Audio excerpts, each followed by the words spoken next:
महाभारत की रचना की, जो हमारे सबसे पवित्र जो ग्रंथ हैं, जो सनातन संस्कृति को आगे ले जाने वाले ग्रंथ हैं, वेद उपनिषद या पुराण, उनकी रचना महर्षि वेदव्यास ने की। तो उनको नमन करने के लिए भी हम गुरु पूर्णिमा के दिन गुरु पूर्णिमा का आयोजन करते हैं और मनाते हैं। इसी के साथ साथ जो बौद्ध धर्म में सबसे बड़े जो बौद्ध धर्म के प्रवर्तक थे महात्मा बुद्ध, उन्होंने भी अपना पहला जो प्रवचन था सारनाथ में आज ही के दिन दिया।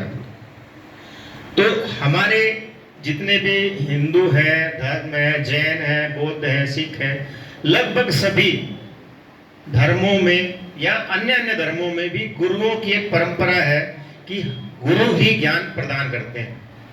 और गुरु वो चीज है, जैसे कबीरदास जी ने भी कहा है, गुरु गोविंद दाऊ खड़े काके लागो पाए। यानी कि गुरु और गोविंद यानी कि भगवान अगर दोनों खड़े हैं तो मेरे को किसके चरण छूने चाहिए?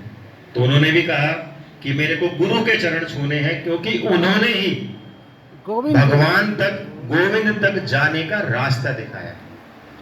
और आप देखिए, जो भी लोग अपने जीवन में कुछ अचीव करते हैं, वो किसी भी फील्ड में हो सकता है। अगर एक कोई बहुत बड़ा लीडर बना है, या कोई बहुत बड़ा साइंटिस्ट बना है, या कोई और भी किसी और अच्छे बिजनेसमैन बना है, तो उसने कहीं ना कहीं से किसी ना किसी से कुछ ना कुछ सीखा होता है।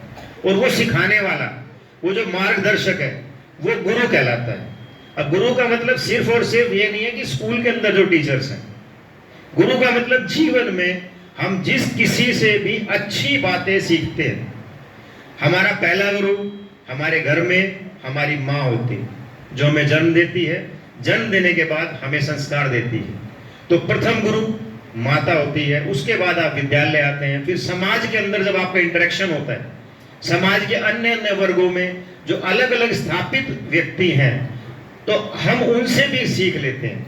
कुछ लोग अपने आप को कुछ बच्चे हैं या कुछ हम हैं, हम अपना एक आइडियल मानते हैं कि हमारा आइडियल ये और मैं ऐसा बनना चाहता हूँ। कुछ अब्दुल कलाम आजाद बनना चाहते हैं, कुछ महात्मा गांधी बनना चाहते हैं, कुछ नरेंद्र मोदी बनना चाहते हैं, कोई किसी और गुरु के रूप में बनना चाहता है, कोई जीवन में अंबानी बनना चाहता है। लेकिन जो भी कुछ वो बनना चाहता है समाज में, तो वो वहां से सीखता है। तो जिसको देखकर उसको इंस्पिरेशन मिलती है, वो इनडायरेक्टली उसका गुरु होता है। आपने एकलव्य की कहानी भी पढ़ी होगी, सुनी होगी। उन्होंने सिर्फ और सिर्फ एक प्रतिमा बनाकर देख देख कर ही सीख लिया, और गुरु को पता ही नहीं है कि ये मेरा मतलब टेक्निक्स मेरे से सीख रहे हैं।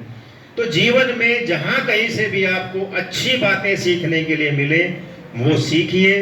वो आपके जीवन में आपको उन्नति ले जाने के लिए, आपके जीवन के जो शीर्ष स्तर है वहां तक ले जाने के लिए आपको मदद करेगी। और गुरु पूर्णिमा का यही विशेष महत्व है कि हम इस दिन अपने गुरुओं को नमन करते हुए अपने जीवन में उनके द्वारा दी गई शिक्षाओं का पालन करने का प्रण करते हैं।